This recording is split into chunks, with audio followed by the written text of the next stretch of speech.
trying to pump Alex up here. Well, it has been all hands on deck. It's kind of circumstances in your home Grand Prix, in a home Grand Prix where you had an absolutely outstanding chance. And there's going to be an eruption from the grandstand in front of us here in a moment when he gets out. And there. Halfway round there, coming towards soft. So Bulaga's got a clear bit of air, and in fourth as well. Yeah, this just changes the whole. A bit of a victory just to be actually starting this restarted Spanish Grand Prix. Careful, he nearly fell off. Oh, it's not going to fire. The bike won't start. Yeah, it won't start. This is unbelievable drama. Oh, they've got it going. Got it. Wow. That's coming up. Good start there from Bulaga.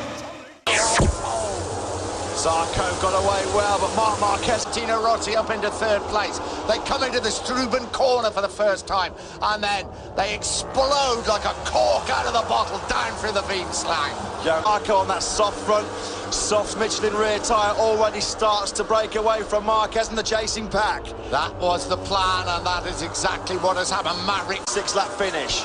through the chicane for the very first time. They crossed the line. What will Zarco's advantage be at the front? It is 0.6 of a second over Mark. He's down into Struben, turn number 5. He's got 2 GP16s ahead of him, Bautista and Redding. Down through the Wienslang they come. There you are. There is Bautista. You've got to be patient, haven't you, if you're in the chasing pack, because you know that probably those softer option tyres are going to start degrading before the end of the race. Well, that's what the strong assets. Jonas Folger had a shocker from that 6th place on the grid. That runoff at the Rushkin Hook dropped him all the way down to last place and 23rd. They must have got past Alvaro Bautista. So quickest man on track last time around was Marc Marquez in 2nd place at 1:35.001. Just about as long as they keep overtaking each other, they're going to be losing contact with Danilo Petrucci currently in 4th place. Of course, Petrucci was 4th in Barcelona when he crashed out very late on a couple of weeks ago. Poncharal already taking big gulps of water.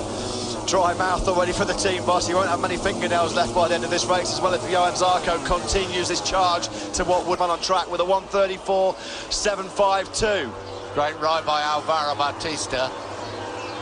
As you can see, he is now in front of Scott Redding. Is that Marquez? Look at that, he was almost down there, Marquez. Was that big front end slide from the reigning world champion.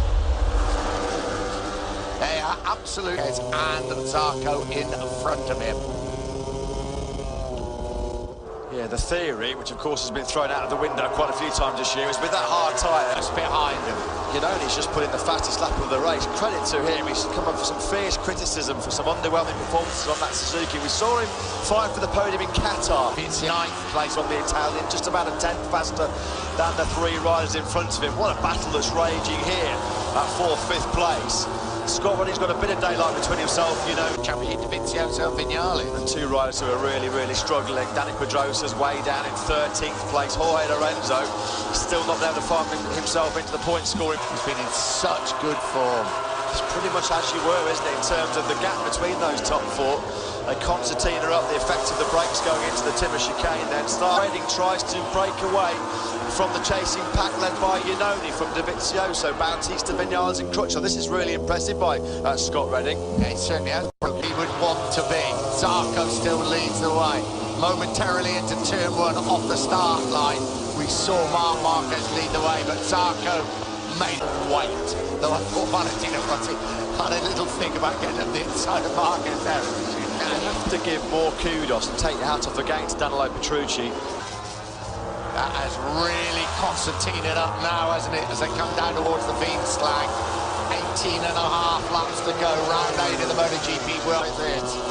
This could be a ride-saving ride by Scott Redding the way he's going. He's riding for his future. Lots of rumours about whether Pramac Ducati are considering other options. Well, we know they are. Just waiting for this explosion to come. Yeah, Marquez and Rossi look really strong in that 4th sector.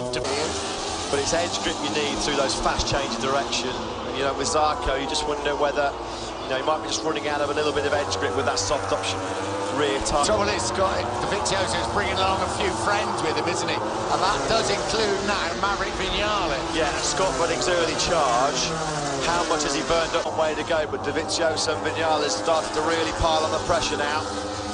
Yeah, as far as the championship goes, if Vinales could finish in front of Dovizioso, It's frustration you can see there written all over his face. He knew that was an opportunity to score points for only the second time in his MotoGP career. The last thing he needed when he's riding for his Ruskin hook.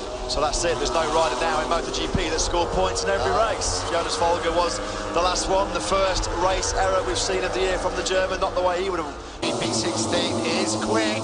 And he's quite capable to stand with these guys as we stand at the moment.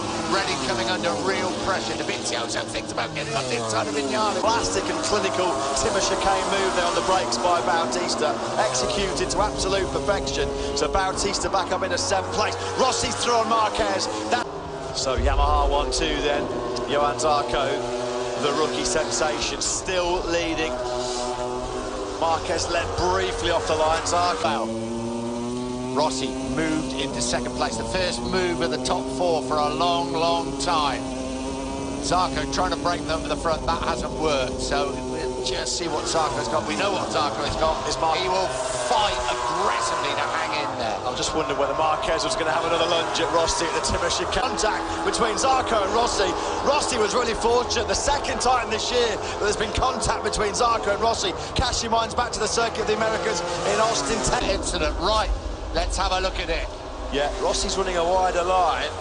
Zarco, Rossi just ran the wide line. You can see there the contact lifted Rossi's foot off the left. Zarco though, he was doing a Rossi there. Once you pass, you know, when Rossi gets overtaken, he fights straight back at the next corner. And that's what Zarco was trying to do. There's nothing wrong. In crucial laps to go. Yellow flags are waving there at the final chicane. Vinales has crashed. The World Championship leader, Maverick Vinales, has crashed out. We saw the... Down he goes, coming out of the chicane. Left-hander loses the front end, and his championship lead almost certainly will disappear. We ride with him. So then, well, how's the championship going to shape up now? Vinales absolutely dejected. He'd done so much of the hard work to get himself up, find his teammate in the championship. Meanwhile, at the front, 2 old friends are meeting up.